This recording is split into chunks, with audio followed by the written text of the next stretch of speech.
যে চুরি করতে চেয়েছিল তাকে আগেই ত্যাগ করেছি নাম করে প্রাক্তন স্ত্রী সুজাতাকে বেনজির আক্রমণ সৌমিত্রর। বেঈমান বলে কটাক্ষ সুজাতার।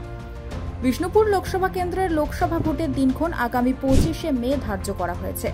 ভোট পর্ব সম্পন্ন হতে এখনো বেশ কিছুদিন বাকি থাকলেও প্রচার যেন তুঙ্গে। আর এই প্রচার সভা চলাকালীন যুযুধান দুই পক্ষ যারা একে অপরের প্রাক্তন বাক্যবাণে বিদ্ধ করেই চলেছেন। একই ঘটনার পুনরাবৃত্তি হলো আর একবার।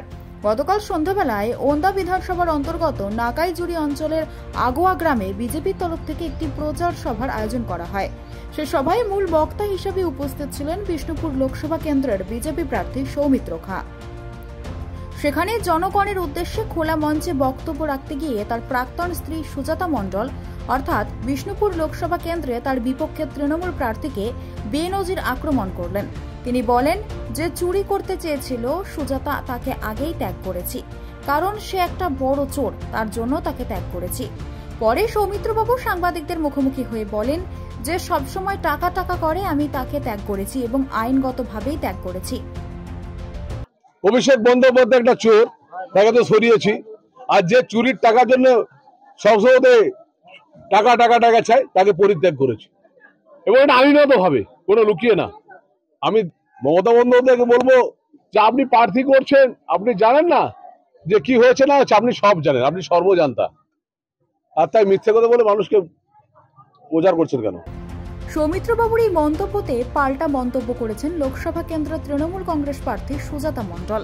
তিনি বলেন, যার চরিত্র বলে কোনো বস্তুটাই তার জীবনে নেই, যিনি অফিসিয়ালি দুশ্চরিত্র বারে বারে প্রমাণ করেছেন, বেঈমান বারবার প্রমাণ করেছেন, সে কোথায় কি বলল সেটা কি সত্যিই কোনো গুরুত্বপূর্ণ? যার চরিত্র বলে কোনো বস্তুটাই তার জীবনে নেই, যিনি অফিসিয়ালি দুশ্চরিত্র বারে বারে প্রমাণ করেছেন, বেঈমান বারবার প্রমাণ করেছেন, উনি আজকে সাংসদ পদটা যার জন্য লিখতে পারেন সেটা 2014 সালে মমতা বন্দ্যোপাধ্যায় দয়ার দানে ভিক্ষার দানে, ঠিক আছে। কিন্তু যার চরিত্রে কোনো সততা নেই, ইমানদারি নেই, সে কোথায় কি বললো সেটা কি সত্যিই খুব গুরুত্বপূর্ণ?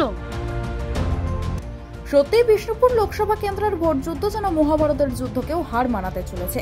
এই বিষ্ণুপুর লোকসভা কেন্দ্রে কার পাল্লা ভারী সেই বিষয়টা এখনো অব্দি স্পষ্ট না হলেও লড়াই যে শিয়ানে শিয়ানে তা কার্যতই স্পষ্ট। এই লোকসভা কেন্দ্র থেকে শেষ হাসিটাকে হাসে প্রাক্তন স্বামী না প্রাক্তন স্ত্রী, তার দিকে তাকিয়ে পুরো দেশ।